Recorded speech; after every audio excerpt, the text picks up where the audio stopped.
Bismillah, Assalamualaikum warahmatullahi wabarakatuh. Alhamdulillah, wassalatu wassalamu ala rasulillah, wa ala alihi wa sahbihi wa man wala amma ba'd. Puji dan syukur kita kepada Allah Subhanahu wa taala karena atas limpahan nikmat karunia taufik dan juga hidayah dan juga nikmat-nikmat lainnya yang masih banyak Allah berikan kepada kita. Alhamdulillah, kita bisa kembali bertemu di stasiun televisi kesayangan kita bersama, Rosyad TV, saluran dakwah keluarga Islami. Dan tak lupa, semoga salawat dan salam senantiasa tercurah untuk uswah hasanah kita, makhluk termulia yang pernah hidup di atas dunia, Nabi kita, Nabi besar Muhammad Sallallahu Alaihi Wasallam, dan semoga salat dan salam itu senantiasa tersambung untuk istri-istri beliau, sahabat-sahabat beliau, keluarga-keluarga beliau, dan juga orang-orang yang teguh memegang dan menjalankan sunnah beliau sampai hari kiamat nanti. Pemirsa Rosyad TV yang dirahmati Allah dimanapun Anda berada, seperti biasanya setiap pekan, insya Allah ta'ala Rosyad TV mempersembahkan kajian online, serial kajian parenting bijak mendidik anak. Dan Alhamdulillah untuk pertemuan kita pada pekan kali ini, maka kita akan membuka sesi tanya jawab dan juga konsultasi seputar materi yang sudah disampaikan oleh guru kita Ustadz Abu Salma Muhammad Hafizullah Ta'ala di pekan-pekan sebelumnya, yaitu dengan subtema bijak mendidik anak usia 2 sampai dengan 7 tahun atau gulam. Jadi bagi Anda semua pemirsa Rosyad TV yang dirahmati Allah dimanapun Anda berada, untuk pertemuan kita pada pekan kali ini tidak akan ada pemaparan materi yang disampaikan oleh Ustadz Abu Salma Muhammad Hafizullah Ta'ala, tapi kami mengundang Anda semua untuk langsung bertanya kepada beliau seputar permasalahan yang telah kita bahas di pekan-pekan sebelumnya. Dan Anda bisa mengirimkan pertanyaan lewat kolom komentar jika Anda saat ini sedang menyaksikan siaran ini lewat platform digital seperti Facebook, Instagram, ataupun YouTube. Namun bagi Anda yang saat ini sedang menyaksikan lewat layar televisi Anda, silakan untuk menelpon di line interaktif kami di nomor 0822 88886630. Kami ulangi di 0822 88886630. Dan nomor telepon interaktif tersebut bisa ditelepon baik itu lewat telepon seluler biasa ataupun lewat WhatsApp call. Baik, itu saja yang ingin kami sampaikan kepada Anda semua pemirsa Rosyad TV yang dirahmati Allah. Kita akan coba cek sambungan kita terlebih dahulu dengan guru kita Ustadz Abu Salma Muhammad Hafizullah Ta'ala di kota Depok, Jawa Barat. Assalamualaikum warahmatullahi wabarakatuh, Ustadz. Ya, waalaikumsalam warahmatullahi wabarakatuh. Gimana kabarnya, Ustadz? Sehat, Ustadz? Alhamdulillah, Bang Jiang sehat. Alhamdulillah, baik, Ya, Ustadz. mudah-mudahan antum juga sehat ya. Alhamdulillah, sehat, Ustadz. Baik, Ustadz, ini kita akan langsung masuk ke pertanyaan pertama, Ustadz, karena ini kita masih banyak pertanyaan yang harus kita sampaikan ke Ustadz. Boleh, Ustadz, izin? Oh iya, Baik, Ustadz, ini ada pertanyaan pertama, Ustadz. Assalamualaikum, Ustadz. Anak saya Fikoh Azmi Ali berusia 6 tahun. Dia pernah bilang begini, Umi, nama kakak Ahil yang artinya nama ibunya Nabi Yusuf. Umi yang kasih nama. Kalau Allah, apa artinya? Dan siapa yang kasih Allah nama Umi? Mohon penjelasannya, Ustadz. Sampai sekarang saya belum menemukan jawabannya. Barakallahu fikum, Ustaz. Wa fik barakallah. Baik. Jadi jamaah sekalian yang dimuliakan Allah Subhanahu wa taala ya, ini memang pertanyaan anak itu menarik ya. Menarik karena seringkali mereka bertanya kepada kita dengan pertanyaan-pertanyaan yang ya kita mungkin belum pernah memprediksi gitu ya, ataupun suatu hal yang berangkat dari kepolosan mereka. Jadi pertanyaan simpel tapi seringkali kita kesulitan untuk menjawabnya ya. Nah, jadi jamaah sekalian yang dimuliakan Allah Subhanahu wa taala ya. Jadi yang pertama yang perlu kita pahami ya. Jadi kita sebagai orang tua itu harus berupaya untuk menyiapkan diri kita dengan belajar menuntut ilmu. Nah, di antaranya kita harus belajar tauhid ya. Harus belajar tauhid, di antaranya tauhid asma wa sifat ya. Dan yang perlu kita pahami bersama bahwa nama-nama Allah Subhanahu wa taala, Allah memiliki asma, nama-nama, dan nama-nama Allah itu husna. Husna itu yang terbaik, yang paling indah, ya, yang berada di puncaknya yang paling indah, puncak yang paling baik, ya. Itulah Asmaul Husna, ya, yakni nama-nama Allah Subhanahu wa taala, ya, yang paling indah. Lalu kemudian, ya, yang paling tahu tentang Allah Azza wa Jalla adalah Allah sendiri. Makhluk tidak Allah berikan pengetahuan kecuali yang Allah Azza wa Jalla ajarkan kepada makhluk. Nah, karena itu kita tidak boleh menetapkan nama bagi Allah kecuali apabila Allah menetapkan untuk dirinya sendiri, seperti Ar-Rahman, Ar-Rahim, Al-Malik, Al-Quddus, As-Salam, ya, Al-Aziz, Al-Jabbar, dan seterusnya. Ya, termasuk nama Allah Subhanahu wa taala sendiri dengan nama Allah. Ya. Jadi kita nggak boleh menetapkan kecuali Allah sendiri yang menetapkan. Nah, oleh karena itu, kalau kita ditanya, Umi, siapa yang memberikan nama Allah itu Allah? Jawabannya adalah Allah sendiri. Allah sendiri yang menetapkan nama untuk dirinya. Karena tidak ada yang berhak untuk menetapkan nama bagi Allah kecuali Allah sendiri. Karena Allah lah yang paling mulia, yang paling berkuasa, yang paling berkemampuan, yang paling sempurna, yang paling tahu tentang kesempurnaan dirinya, yang paling tahu tentang, ya, keutamaan, kebesaran, keagungan, dan kemuliaan dirinya. Ya. Itu Allah. Sehingga yang paling berhak untuk memberikan nama untuk dirinya adalah Allah sendiri. Lalu kemudian juga, ya, Allah Subhanahu wa taala memiliki sifat. Dan nama-nama Allah pasti mengandung sifat. Ya, misalnya Ar-Rahman. Itu artinya Allah Dzur-Rahmah. Allah memiliki sifat rahmah. Misalnya Allah Al-Alim. Allah Maha mengetahui. Artinya Allah bersifat Dzul Ilmi, memiliki ilmu. Ya. Dan jika dikatakan Allah Subhanahu wa taala itu memiliki ilmu, Dzul Ilmi, maka Allah Azza wa Jalla artinya memiliki ilmu yang sempurna, yang berbeda dengan makhluknya, yang tidak diawali dengan ketidaktahuan dan tidak diakhiri dengan lupa. Allah tahu segalanya yang tampak dengan yang tidak tampak, dan pengetahuan Allah berbeda dengan makhluknya. Ya. Lalu kemudian juga kalau dikatakan misalnya Allah Subhanahu wa taala, ya, Al-Aziz, artinya Allah Dzul Izzah. Allah memiliki keperkasaan. Dan keperkasaan Allah sempurna. Jadi kesimpulannya semua nama Allah pasti mengandung makna. Ya, dan pasti mengandung sifat. Ya, semua nama-nama Allah mengandung sifat. Lalu kemudian Allah Subhanahu wa taala juga memiliki perbuatan, dan perbuatan Allah itu sempurna sesuai dengan keagungannya. Jadi Allah punya nama, Allah punya sifat, dan Allah punya perbuatan. Dan tidak boleh bagi kita menetapkan bagi Allah hanya berpijak dengan akal kita. Ya, tapi ketika kita bicara tentang Allah, kita berbicara tentang, ya, Allah Azza wa Jalla pencipta kita, yang kita diuji saat ini. Allah termasuk ghaib, ya, ghaib zatnya. Artinya kita tidak bisa menjangkau zatnya Allah. Karena itu kita wajib untuk, ya, mengembalikan kepada Al-Quran dan Sunnah, yaitu sesuai dengan apa yang Allah tetapkan untuk dirinya, dan manusia yang paling tahu tentang Allah adalah Rasulullah. Jadi kalau ditanya siapa yang memberikan nama Allah, itu Allah, ya, Allah sendiri. Kemudian kalau ditanya, Umi, apa maknanya Allah? Apa artinya Allah? Memang ulama khilaf di dalam hal ini, ya. Sebagian ulama mengatakan kalau lafaz Allah itu adalah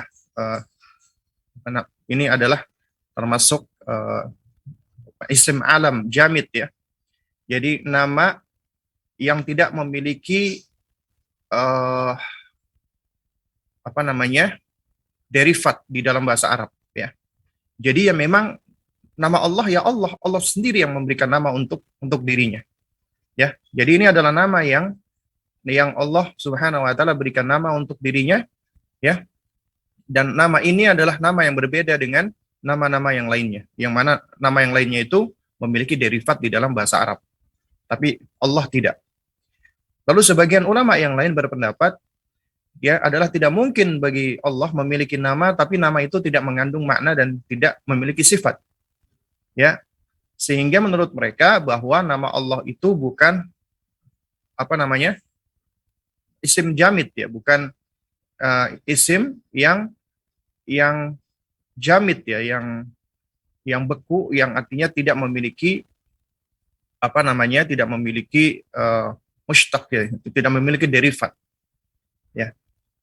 Nah, jadi menurut mereka bahwasanya kata Allah Subhanahu wa taala ini itu ya memiliki derivat dari kata al-ma'luh. Al-ma'luh artinya yang disembah, yang dijadikan sebagai sesembahan. Itulah Allah Subhanahu wa taala ya. Nah, jadi dari sini ya kita bisa tahu ya, dan ini yang insya Allah pendapat yang paling roje, yang paling kuat, bahwasanya Allah Subhanahu wa taala memiliki nama ya, dan namanya adalah Allah Subhanahu wa taala, dan Allah itu memiliki makna al-ma'luh ya. Yaitu isim majhul ya, dari kata aliha, yaitu yang dipertuhankan atau yang disembah ya. Nama na'am ya. Barakallahu fiik. Oh ya, di antara dalilnya adalah ya surat Al-An'am ayat ketiga ya.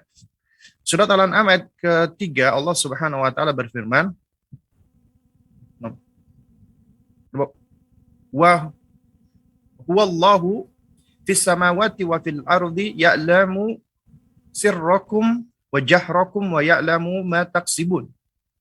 Ya, wa huwa Allahu fis samawati wal ardi. Dan dialah Allah Subhanahu wa taala, maksudnya Allah di sini adalah ya, menurut para ulama adalah yang disembah, baik di langit maupun yang di bumi. Ya. Nah, ya'lamu sirrakum wa jahrakum, yang tahu tentang apa yang kau rahasiakan dan apa yang kau tampakkan.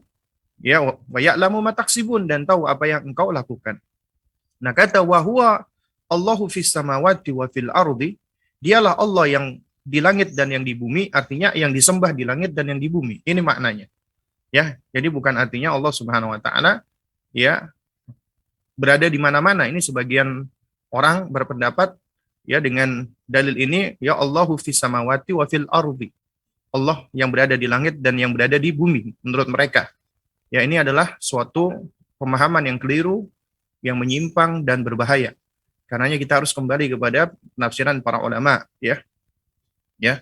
Dan jadi maksudnya ya Allahu fis samawati wa fil ardi, yang dimaksud di sini adalah Allah Rabb yang disembah di langit dan yang di bumi. Ya, wallahu a'lam bishawab. Nah.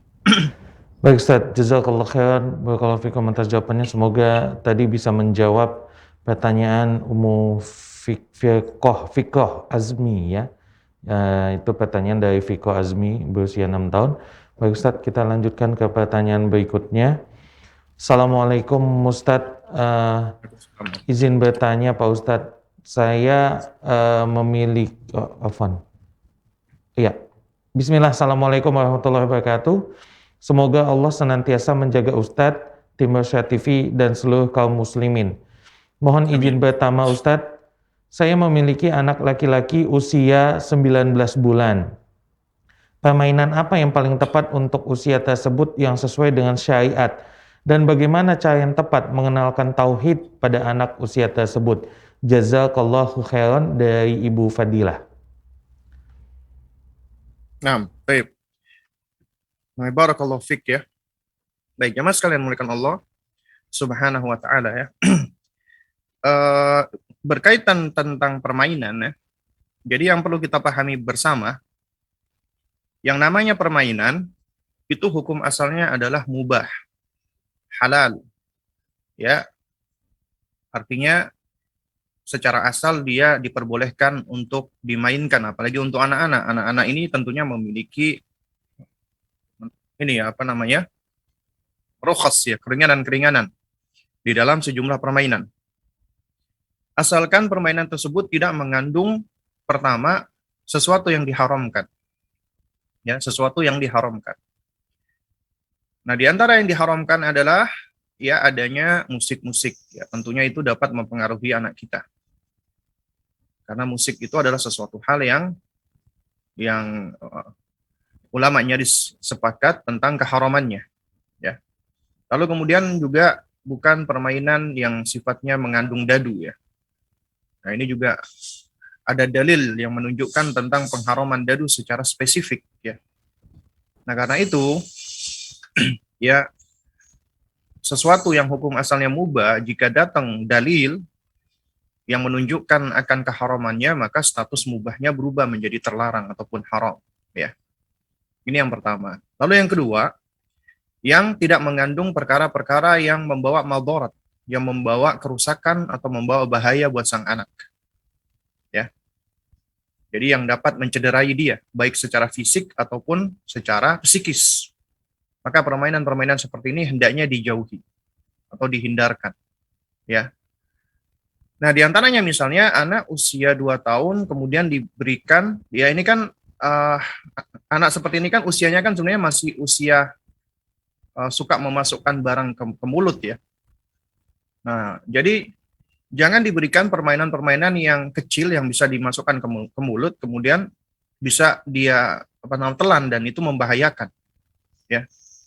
Nah, ini adalah suatu hal yang berbahaya buat sang anak. Atau misalnya yang mengandung bahan kimia, misalnya ada catnya yang bisa dipegang dan dimasukkan ke dalam mulut. Karena ini anak-anak masih belum ngerti, ya.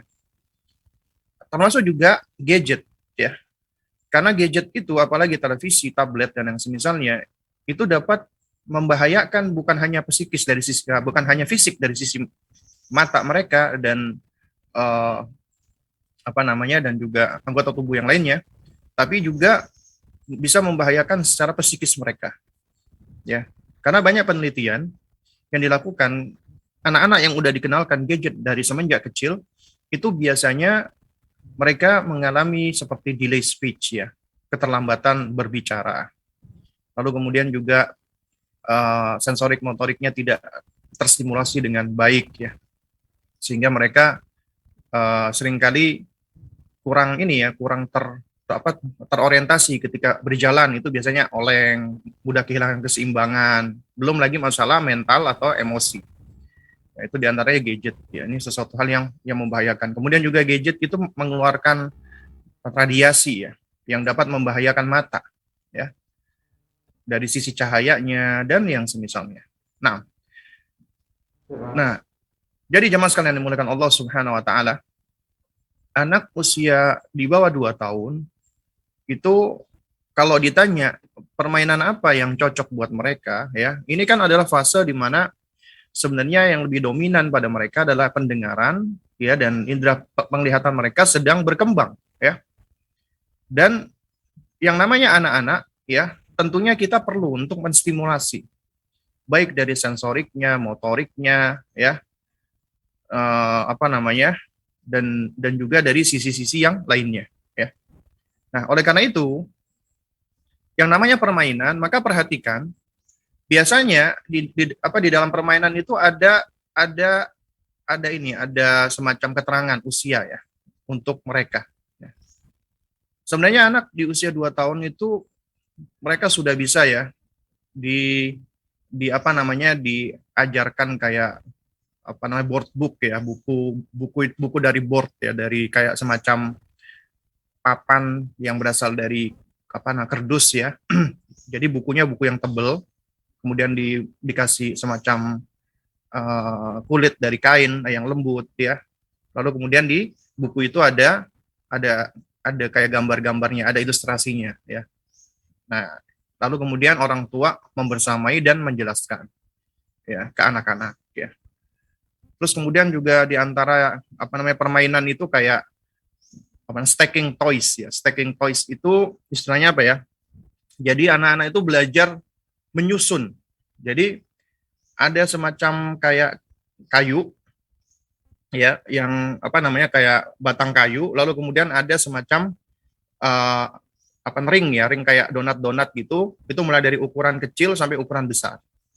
Nah, jadi ini sebenarnya untuk melatih mereka, ya, untuk melatih diantaranya motorik halus, ya, ketika memasukkan yang semacam donat-donatan tadi ke dalam kayu tadi, ya. Kemudian juga ini melatih mereka, bisa nggak mereka mengurutkan dari yang paling besar ke yang kecil. Nah, ini biasanya berkembang secara bertahap ya. Lalu kemudian juga yang paling simpel misalnya bermain bola ya. Mulai dari mereka pegang, mereka lempar ya, mereka mereka mengejar bola. Nah, itu juga suatu hal yang sederhana sebenarnya, yang simpel buat buat mereka gitu loh. Ya. Dan sebenarnya masih banyak ya, apa namanya? Permainan-permainan lain ya untuk anak-anak di usia ini ya, di usia Sibian ini ya, ya. Nah, itu juga diantaranya kita berikan mereka semacam permainan yang bertekstur ya, yang bisa mereka pegang. Jadi biasanya tuh dalam satu kotak itu uh, bermacam-macam ya. Ada yang bertekstur lembut, ada yang sedikit bergerigi agar mereka bisa merasakan ya, mereka bisa sensing dengan saraf-saraf jarinya mereka bisa membedakan ya. Lalu kemudian juga boleh kita misalnya kasih dia kayak mainan mobil-mobilan ataupun boneka dari semenjak kecil ya, ya. Atau yang semisalnya. Wallah alam bisawab ya. Baik Ustaz, jazakallah khairan, barakallahu fikum atas jawabannya. Baik pemirsa Asia TV yang dirahmati Allah dimanapun Anda berada, kami masih mengundang Anda bagi Anda yang ingin bertanya langsung kepada Ustadz di line interaktif kami di nomor 0822 88 6630. Kami ulangi di nomor 0822 88 6630. Silakan bagi Anda yang ingin bertanya seputar permasalahan anak di usia dini 2-7 tahun atau gulam sesuai dengan materi yang sudah disampaikan Ustadz sebelumnya, ataupun mengenai masalah anak lainnya yang insya Allah ta'ala jika nanti bisa disampaikan kepada Ustadz, silakan untuk ditanyakan langsung di nomor yang sudah kami sampaikan tadi. Baik, sambil menunggu penelpon, kami akan masuk ke pertanyaan berikutnya. Assalamualaikum Ustadz, izin bertanya. Ustadz, anak saya berusia 5,5 tahun. Sekitar setengah jam sepulang sekolah, dia sudah ada kelas mengaji atau zikir pagi. Anak-anak sudah mendapat makan siang memang di sekolah.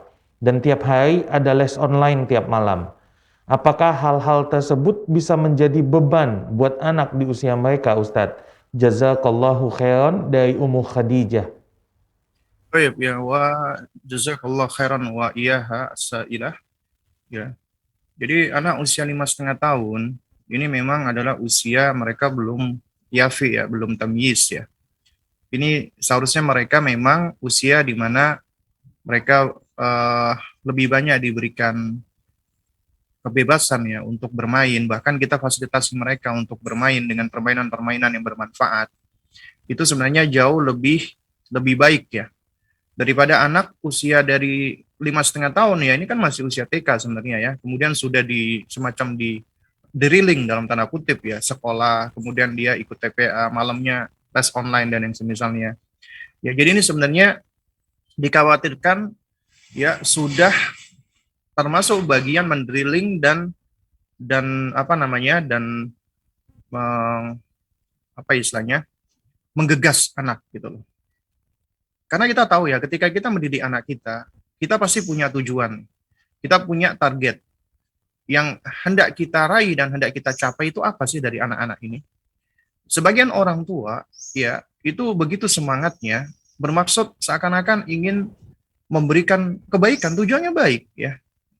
Nah, diantaranya hal-hal yang bersifat akademis agar mereka memiliki kemampuan membaca, menulis dan seterusnya.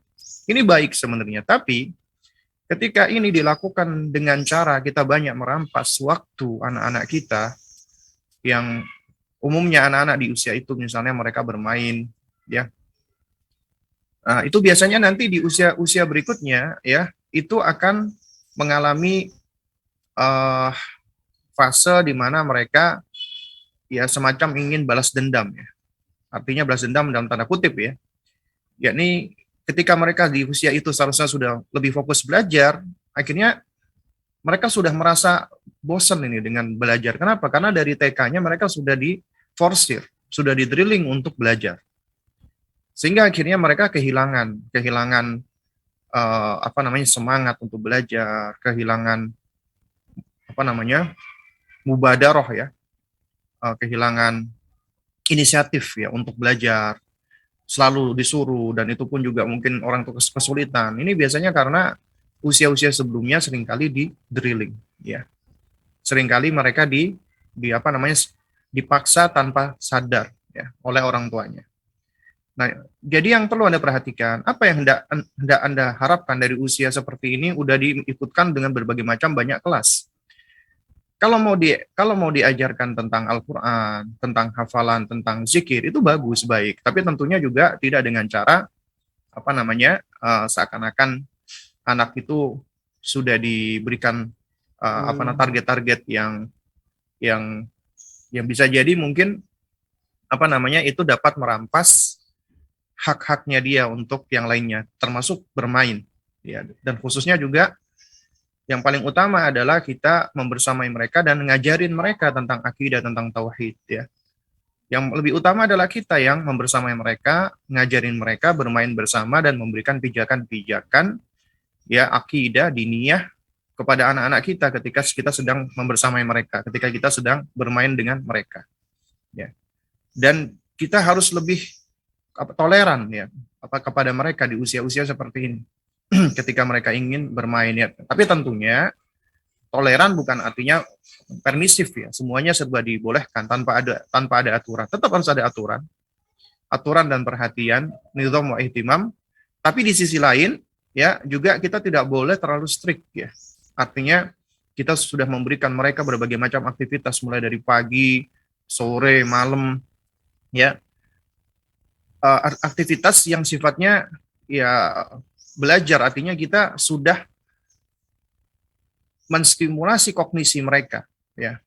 Karena anak-anak di usia ini yang terlalu intens di stimulasi kognisinya, ya, tanpa diiringi dengan kita menstimulasi afeksi dan yang semisalnya, itu biasanya nanti mereka akan menjadi sosok yang entah itu pendiam, entah itu cenderung menjauh dari yang lain, kemudian dia akan cenderung memiliki emosi yang labil, atau dia akan apa namanya, cenderung untuk nantinya memberontak, ya, di usia-usia berikutnya.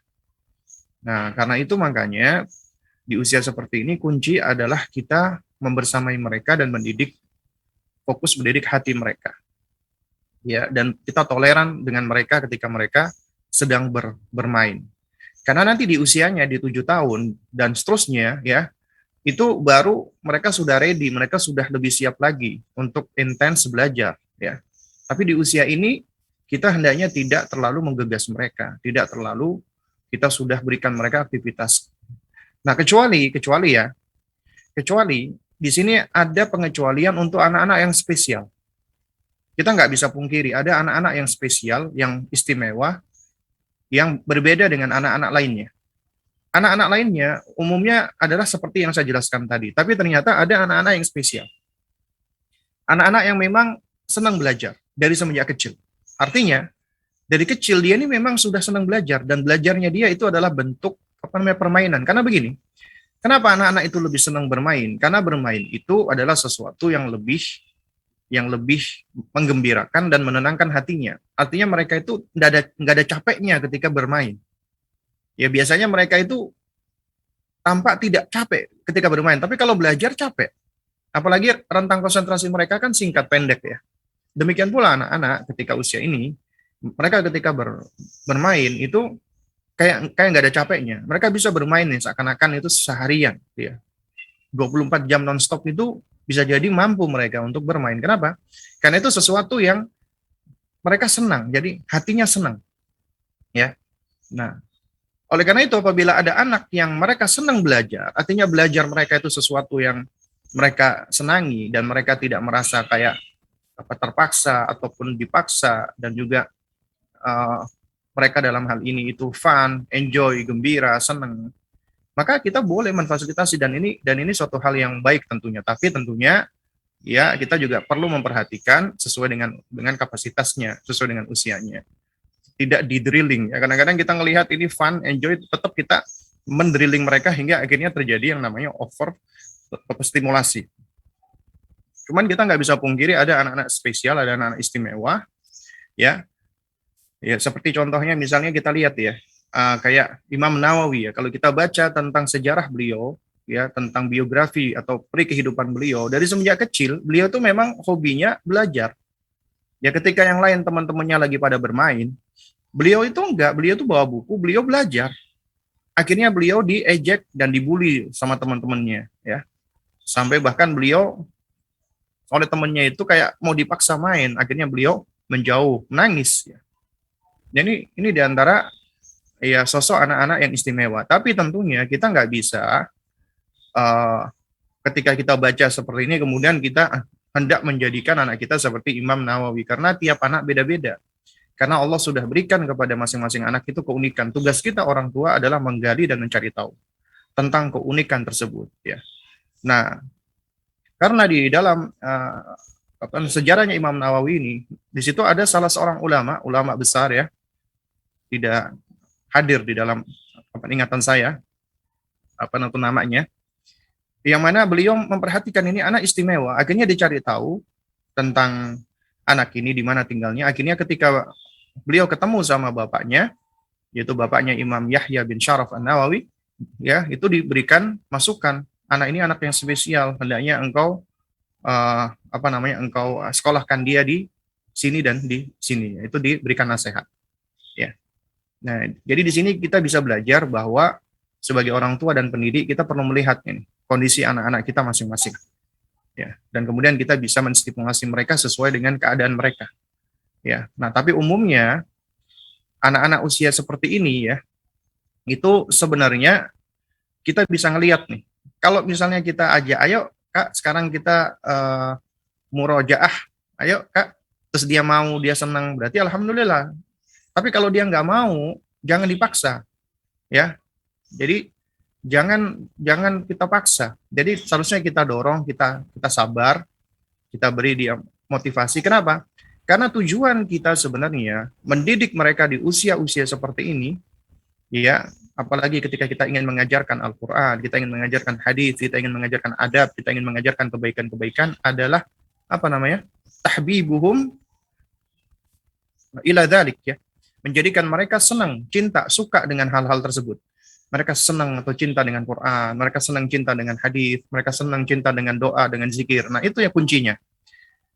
Dan untuk menjadikan mereka senang itu nggak bisa dengan cara paksaan, apalagi di usia seperti ini, ya. Dan biasanya paksaan itu kalau dilakukan dengan terlalu intens itu malah bisa menyebabkan mereka benci dengan apa yang mereka pelajari. Waliyadzubillah. Dan ini yang tentunya tidak kita inginkan dan ini tentunya berbahaya kalau sampai mereka membenci atau tidak suka dengan apa yang mereka pelajari. Yaitu dikhawatirkan bisa membunuh inisiatif mereka, bahkan bisa menyebabkan hati mereka menjadi sakit. Kenapa? Karena mereka nggak suka dengan Al-Quran, mereka nggak suka dengan hadis, mereka nggak suka dengan doa, dengan zikir, dengan adab, dan dengan semisal. Kenapa? Karena metode atau cara pendekatan orang tuanya yang keliru. Dengan cara memaksa, ngomelin, marah, dan seterusnya. Ya. Jadi kita perlu memperhatikan hal-hal seperti ini. Ya Allah alam shawab. Baik Ustadz, jazakallah khairan barakallahu fikum atas jawabannya. Dan alhamdulillah ini sudah ada penelpon yang tersambung di line interaktif kami di 082288886630. Kita coba sapa terlebih dahulu. Assalamualaikum warahmatullahi wabarakatuh. Waalaikumsalam warahmatullahi wabarakatuh. Dengan Bapak siapa di mana? Dan Hafid dari Karawang, Jawa Barat. Pak Hafid dari Karawang. Baik Pak Hafid, silakan untuk langsung bertanya dengan Ustadz Pak Hafid. Gini Ustadz, alhamdulillah saya punya anak laki-laki 2. Yang pertama umur 4 tahun, yang kedua umur 2 tahun. Ininya, jadi sekarang udah mulai sering berantem Ustadz, alhamdulillah. Dan itu udah mulai sering pukul-pukulan. Nah, jadi sebatas apa kita sebagai orang tua untuk menghukum anak apabila nggak bisa dibilangin kayak gitu. Soalnya istri saya tuh suka kadang untuk yang anak 4 tahun dikurung di kamar mandi gitu kalau udah nggak bisa dibilangin. Itu apakah itu diperbolehkan? Begitu. Itu aja Ustaz. Nah. Baik, ya. Assalamualaikum warahmatullahi wabarakatuh. Waalaikumsalam. Jazakallahu khair wa fiik barakallah. Ya mudah-mudahan antum dan istri diberikan rahmat oleh Allah Subhanahu wa taala dan juga kita semua, dan mudah-mudahan juga istri antum ikut hadir ya di dalam kajian kita pada pagi hari ini ya. Ataupun kalau tidak hadir ya mungkin sebagai suami ya, kita bisa untuk turut hadir dalam pendidikan dan juga kita bisa mengarahkan istri kita ya. Baik. Nah, jamaah sekalian dimuliakan Allah Subhanahu wa taala. Ya, yang perlu kita pahami bersama ya. Ini kita kan sudah beberapa pekan mempelajari tentang anak-anak usia tufulah, gulam, 2 sampai 7 tahun. Ya. Dan kita juga sudah mempelajari beberapa karakter yang ada di dalamnya. Di antaranya adalah mereka ya memang usia senang bermain dan senang bersenang-senang ya. Kemudian juga mereka usia di mana mereka kasratul haraka wa adamul istiqrar ya, banyak bergerak nggak bisa diem. Kemudian mereka syiddatu taqlid ya, peniru, penduplikasi yang ulung. Kemudian al-inad. Al-inad artinya suka ngeyel ya. Tapi juga mereka dikatakan tufulah, kanak-kanak dan belum masuk usia tamyiz karena kemampuan kognisinya belum berkembang secara sempurna. Makanya dikatakan oleh para ulama mereka belum tamyiz karena mereka belum bisa ya ada mutamyiz bainal khata' was shawab, belum tahu tentang yang benar dan yang salah. Ya. Belum tahu tentang mana yang salah dan mana yang benar. Nah, karena itu Allah Subhanahu wa taala ketika menciptakan anak-anak kita, Allah tidak langsung berikan beban taklif loh. Tapi Allah berikan taklif syariat itu ketika usia mereka sudah balik, sudah dewasa. Dan itu sudah diiringi dengan akal. Baru Allah berikan mereka kewajiban, beban untuk beribadah. Ya, seperti sholat dan semisalnya. Kalau mereka belum balik, ya, maka sebenarnya mereka masih belum berdosa ketika mereka meninggalkan hal tersebut. Lalu ini juga dikuatkan oleh Nabi yang mulia alaihi salatu wassalam. Nih coba perhatikan di dalam hadis sholat, Nabi udah mengajarkan kita kaidah. Muru auladakum bisolati wa hum abna'us sab'i sinin. Perintahkanlah anakmu untuk sholat di usia 7 tahun. Perintah Nabi ini adalah kepada kita orang tua, tidak kepada anak-anak. Karena Nabi tidak menyeru langsung kepada anak-anak. Wahai anak-anak, kalau kamu 7 tahun sholatlah. Enggak. Nabi tidak bersabda kepada anak-anak. Tapi Nabi bersabda kepada orang tuanya, muru auladakum, perintahkanlah anak kalian. Berarti untuk siapa? Untuk kita orang tua. Para ulama menerangkan, ya, ketika ada perintah datang ya dengan adanya perantara, artinya tidak langsung, maka artinya perintah tersebut tidak wajib bagi objeknya, yaitu bagi anak-anak. Salat itu belum wajib bagi mereka. Ya. Tapi merupakan kewajiban bagi kita orang tua untuk mengajak mereka sholat, mengajari mereka sholat, mendidik mereka sholat. Karena perintah itu adalah untuk kita orang tua. Nah, lalu kemudian ada nggak sih suatu amalan yang apabila ditinggalkan, itu yang lebih besar daripada meninggalkan sholat. Padahal Nabi mengatakan, al-ahdu bainana wa bainahum as-sholat, faman tarakaha faqad kafara. Yang membedakan kita dengan mereka adalah sholat. Siapa yang meninggalkan sholat, dia telah kafir. Ini ancaman Rasulullah SAW. Karena sholat itu adalah pilarnya agama. Ya, dan ini yang pertama kali dihisab oleh Allah Subhanahu wa taala. Karena itu, ada nggak sih suatu amalan yang lebih dahsyat ya dosanya, ya tentunya setelah syirik ya, itu ketika meninggalkan sholat. Nah, sementara Nabi hanya mengatakan muru auladakum, perintahkan anakmu untuk sholat. Ya. Di usia 7 tahun. Kemudian wadribuhum 'alaiha wa hum abna'u ashrin. Pukul kalau nggak sholat di usia 10 tahun. Diberikan 3 tahun oleh Nabi SAW agar kita bisa mendidik mereka, mengajak mereka, mengajari mereka, ya, memotivasi mereka untuk sholat. 3 tahun nih. Ya. Sampai usia 10. Baru kalau udah 10 tahun dikasih tahu nggak bisa, tetap masih ngeyel dengan berbagai macam cara, nggak ada solusi yang paling efektif saat itu. Solusi terakhirnya adalah baru mereka boleh dipukul. Diberikan hukuman pukulan. Nah, ini di usia 10 tahun. Lalu bagaimana dengan anak usia sebelum 7 tahun? Maka sejatinya para ulama menerangkan belum boleh mereka diberikan hukuman, apalagi hukuman fisik, ya, hukuman yang bersifat fisik. Tapi boleh kita menghukum mereka sesuai dengan jenis kesalahannya, ya, itu dengan cara-cara yang tepat sesuai dengan usianya, tanpa melibatkan hukuman fisik. Apalagi sampai mengurung anak di kamar mandi, tidak diperbolehkan itu. Ya, ini adalah metode yang mungkin didapatkan entah dari orang tua kita atau dari yang lainnya. Itu menghukum dengan cara mengurung mereka di kamar mandi atau di tempat-tempat seperti itu. Ini tidak baik, apalagi kamar mandi adalah tempat yang buruk, yang jelek. Di situ banyak syaitannya. Apa buktinya? Ketika kita mau masuk kamar mandi diajarkan adab untuk mengucapkan doa, ya. Allahumma inni a'udzubika minal khubuthi wal khaba'ith. Ya Allah, aku berlindung kepadamu dari setan betina dan setan jantan. Masa anak kita dikurung di kamar mandi usianya seperti itu? Ini adalah suatu hal yang tidak hikmah. Karena itu bagi mereka para orang tua, Anda punya anak Anda itu ujian buat Anda. Makanya harus belajar bersabar menghadapi mereka dan belajar mengenali mereka. Karakter mereka, sifat-sifat mereka. Ya. Kalau mereka banyak bergerak, nggak bisa diem, kemudian suka ngeyel, itu adalah sifat-sifat normal yang ada pada mereka. Yang tugas kita adalah mengarahkan mereka, bukan kita tiba-tiba marahin mereka, ngomelin mereka, ngancem mereka, menghukum mereka. Enggak. Lalu kemudian yang kedua, tentang masalah poin kakak adik berantem, sama-sama laki-laki. Ya ikhwah, berantemnya anak-anak kita itu normal. Ya, normal itu. Anda punya anak, kemudian mereka berantem, normal. Jangan kita langsung intervensi, biarkan mereka menyelesaikan permasalahan. Ini juga sudah beberapa kali saya sampaikan ya, ketika kita menghadapi anak-anak kita yang sedang berantem. Ya, mereka berantem nih, bahkan pukul-pukulan misalnya, jambak-jambakan misalnya. Ya, biarkan dulu mereka menyelesaikan permasalahannya, meskipun mereka berteriak-teriak. Agar mereka belajar untuk menghadapi ketika ada konflik, belajar untuk untuk menghadapi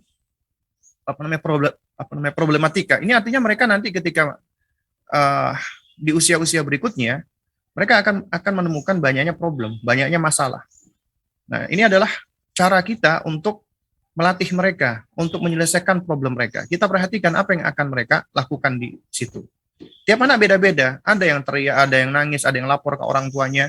Kita sebagai orang tua, nggak boleh langsung ya mengintervensi dan kemudian kita membela salah satu dari mereka tanpa kita tahu nih apa permasalahannya. Ya, nggak boleh kita langsung bela sang adik, kita nyuruh sang kakak untuk mengalah, tidak diperbolehkan. Karena kadangkala ya, si kakak tidak salah, dia sedang membela haknya. Misalnya dia punya mainan, punya dia dirampas oleh adiknya. Seringkali kita orang tua udahlah kak, ngalah, kamu udah gede kok gitu aja kamu kok nggak ngasih. Nah, padahal dia sedang membela itu, dia sedang belajar membela hak miliknya dia. Dan dia nggak salah ketika mainannya diambil, dirampas. Tinggal bagaimana cara kita untuk bisa mengajari agar mereka mau berbagi. Ketika mereka nggak mau berbagi, itu hak mereka, nggak boleh kita turut merampasnya. Ya, tapi bagaimana kita memotivasi dia agar dia mau untuk berbagi gitu ya. Nah, jadi jamaah sekalian dimuliakan Allah Subhanahu wa taala, ketika anak-anak kita itu berantem, itu normal. Karena toh abangnya mungkin bisa jadi itu sedang cemburu dengan adiknya. Ya. Atau misalnya sang adik memang pengen bermain dengan abangnya, cuman dengan cara yang tidak dia ketahui, akhirnya dia ngambil barangnya. Atau ketika sang abang lagi mewarnai, kemudian seakan-akan mengganggu, tapi sang adik sebenarnya pengen main, tapi dia nggak tahu caranya. Kemudian dia ikut-ikutan, tapi malah membuat porak-poranda. Akhirnya berantem. Ya. Nah, jadi anak-anak kakak adik itu di dalam rumah mereka berantem, apalagi 4 tahun, 2 tahun, itu biasa. Normal. Kita nggak perlu intervensi kecuali apabila sudah membahayakan. Ya misalnya, sang abang udah bawa sapu memukul adiknya, nah baru kita turun. Terus kemudian, ya bukan artinya kita biarkan, akhirnya kita cuek. Enggak. Kita tetap mengamati, kita tetap mengawasi, baru kemudian sesekali kita boleh tanya, kakak, adik, berantem karena apa ini? Ya, biarkan mereka ngomong, biarkan mereka menyampaikan, jangan kita. Jadi ini juga akan melatih mereka untuk berargumentasi. Biarkan adiknya bicara, biarkan kakaknya bicara, dan kita berikan mereka kesempatan. Misalnya kita suruh, ya, di kesempatan ini, hari ini kakaknya dulu ngomong. Kakaknya menjelaskan. Adiknya motong, adik, sebentar ya, kakak belum selesai bicara. Biarkan kakaknya dulu bicara. Nanti kesempatan berikutnya baru adiknya dulu ngomong.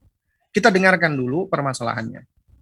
Ya, jadi ya istilahnya sebelum kita menvonis sesuatu, maka kita harus tahu dulu nih. Kita harus ngerti dulu nih bagaimana kok apa kondisinya, bagaimana keadaannya. Jadi nggak langsung kita bela sang adik, nggak langsung kita menyalahkan sang kakak.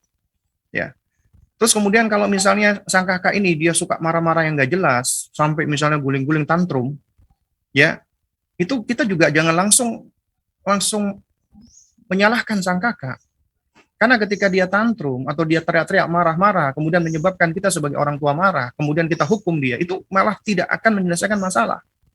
Itu malah bisa semakin membuat sang kakak itu semakin nggak apa namanya, semakin dia tidak tahu bagaimana menghadapi emosinya. Lalu kemudian yang ada adalah dia kok malah dikurung dan yang semisalnya, ya. Jadi yang harus dilakukan oleh orang tua adalah berusaha untuk apa? Untuk kita mengenali emosinya, mengajarkan emosinya. Anak-anak itu umumnya belajar ma'rifatus syu'ur, mengenal perasaan, mengenal emosi dari ibunya. Tapi mereka belajar dhabtun nafs, ya, untuk memanage dan mengendalikan dirinya itu dari sosok ayah, ya, dari sosok sang bapak. Mereka mengenal ini tentang perasaan, sedih, marah, kecewa, ya, apa namanya, cemburu, itu dari ibu. Karena itu sang ibu juga harus kenal dengan emosinya dia, supaya anak ini mampu untuk melabeli emosi. Ya, misalnya sang kakak lagi marah, jangan langsung disalahkan.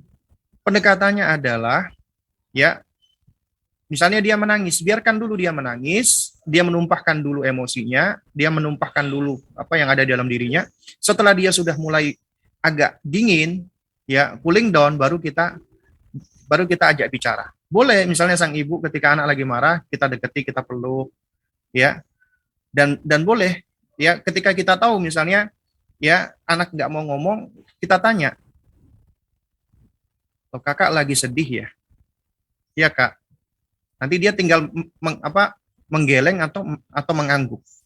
Kalau misalnya dia mengangguk, ya, dia sedih, baru kemudian kita tanyakan lagi misalnya, "Kakak lagi marah ya dengan adik ya?"